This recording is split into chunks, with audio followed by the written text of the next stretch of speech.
controller says they didn't. He says I kept a bad lookout. We've no money to mend you, he said. And if it happens again, I'll leave you at the back of the shed. Why does he always pick on me? It's no fair. Starley said nothing. He just winked at Renias. As you were saying, Caldi, remarked Renias, you had 2 coaches on your trial trip. Do you ever take more? No, our line is so steep, there were only allowed 1. We each have our own. Mine's called Catherine, I know her well. That's most important. Why? Asked Sir Handel. They're only coaches. Ours, said Caldi, are something more. You pull your coaches, and you can see ahead. No. We push ours up, so we can't see. They watch the line for us. The guy watches too, of course. But Catherine's so clever that I know at once if anything is wrong. If anything is wrong. That must take a load off your mind, says Starley. Caldi smiled. But not off my buffers. Climbing's hard work and needs a lot of steam. My father and I have a tiring time. Coming down, he went on, it's different. Catherine and I just roll. We need no steam for that. Sir Handel sighed enviously. I should like that, he said. With your automatic brakes. It sounds like a risk cure. That, replied Caldi, was just the mistake poor Godred made. Who, after the mention, is Godred? Godred was our number 1, and named after a king, Caldi replied. Perhaps that went to his smoke box, and made him conceited. He'd never keep a good lookout. He'd roll down the line looking anywhere but at the track.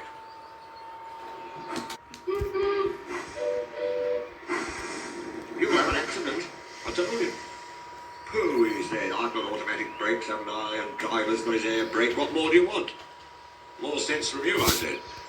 No engine can stop at once if he isn't ready to obey his driver's controls. The first thing a young engine learns, agreed Starley. Godred never learnt sense. His driver and farmer and the manager all spoke to him. They even took him to pieces to see if anything was wrong. But he still went on in the same old way.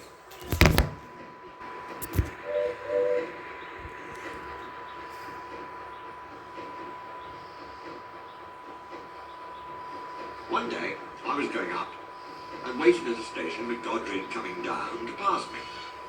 As I waited, so it happened. One moment he was on the track, the next his driver and farmer jumped clear as he rolled over. No one was hurt. His coach stayed on the rails and the guard braked her to a stop. They brought Godred home next day. We've no money to mend you, said our manager, so you'll go to the back of the shed. And poor Godred got smaller and smaller till nothing was left. What happened? Asked Duncan anxiously. It's not nice to talk about, said Caldi. But what happened? Why isn't it nice? Our drivers used Godred's parts to mend us, answered Caldi thoughtfully. Sir Handel and Duncan were unusually silent. Long after Caldi had gone home, neither Starloey nor Renias ever mentioned that Caldi had made the story up. Donald brought Caldi up the valley to the exchange siding, where he was soon offloaded by crane. His driver and farman and the manager were there. They all said goodbye and thank you to Donald. Then they lit Caldi's fire, and while waiting for steam, they looked him over carefully. A very good job, they said at last. Caldi sizzled happily. It's lovely to be at home and in the steam again, he said. I'm longing to have a run with Catherine. Then, said his driver, and they trundled to the shed. Catherine was pleased to see him, and they went for a short run. I've had to go with Lord Harry lately, she said. He takes risks and frightens me. When I warn him, he laughs. Never mind, comforted Caldi. It'll be all right now. Later, he met two old friends. Ernest, number 2, and Wilfred, number 3. After some happy gossip, Caldi asked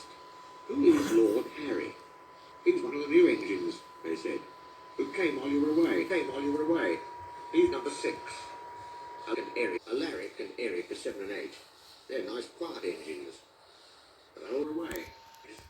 Terror. Next afternoon, Lord Harry rolled by with a reluctant coach.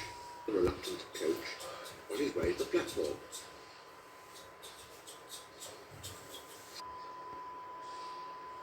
Stupid things, he grumbled. They're all scared of coming with me. You're too reckless, said Caldy. That's why. Rubbish. I'm up to date, that's all. I place your speed in perfect safety. All the same, we don't take such risks on mountain railways. There's no risk. Why, with my superheat, huh? Interrupted Caldy. It's superheat, is it? I'd have said it was conceit myself. Lord Harry snotted furiously away. Oh, as our wheels ground on the curbs. Be careful! Oh, snorted Lord Harry. I like things to be exciting. Every wise mountain engine knows that you do not take risks. The points must be taken slowly. And there the rack rail can have no guards. There the...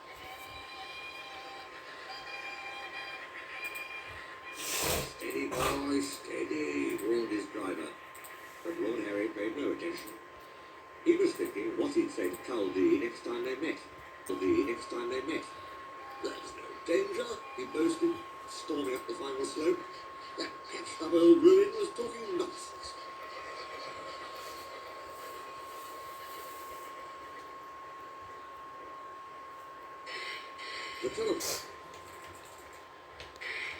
The telephone rang in the shed, and Caldy's crew were joined by the manager.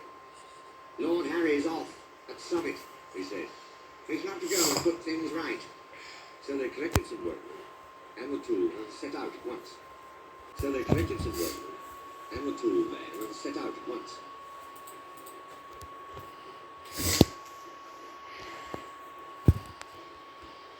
It was getting dark when they arrived. Lord Harry's shape loomed against the sky. He had come to arrive. Lord Harry's shape loomed against the sky. He had come on. It was getting dark when they arrived. Lord Harry's shape loomed against the sky. He had come off at the point and blocked both roads of the station. Wilfrid was there with his coach, unable to start his journey down. The passengers buzzed around Lord Harry like angry bees. He was feeling embarrassed. Caldy buffered up behind to take the strain when the men levered the engine's front wheels onto the rails. Wilfrid, he called. Who is this wreck?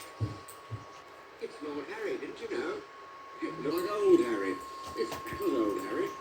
Of course it can't be old Harry. Well, enough. The old Harry's an up-to-date engine. He can go twice our speed in perfect safety.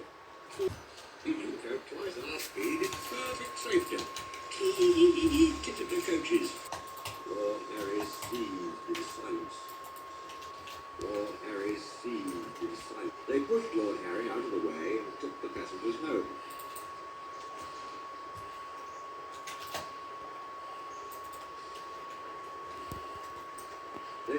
Then Caldy helped him back to the shed.